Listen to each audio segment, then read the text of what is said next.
Lengqele ayinalusini kwaphela kwabo bangenamakhaya kwisixeko saseBloemfontein, kwaye ngoku babasa imililo ukuzigcina befudumele. Bathi bangaluvuyela kakhulu uncedo.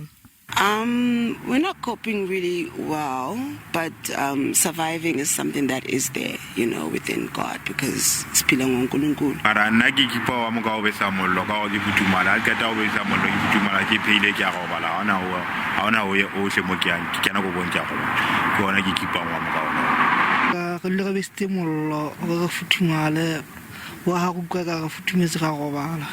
Ngelishwa useza omnye umsinga wengqele njengoko Inkonzo yemozulu isithi ilinele imvula kumbindi wamaphondo eli kunye nakwiingingqi ezikumpuma.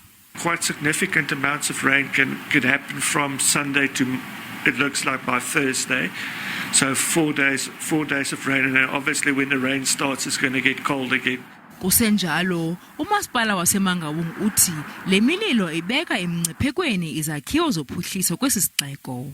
Yeah, these fires have a negative impact in the city. Some have a potential of burning some of the electricity cables and thereby cause a massive damage. So what we do, we try to do a bit of law enforcement, but you must understand that some of the people is the circumstances. That is why we are even going to an extent of developing programs with social development. Lo masipala uthi ingxaki yabantu abangenamakhaya inzima nanjengoko uninzi lwabo luphuma kwiindawo ezingaphandle kweliphondo.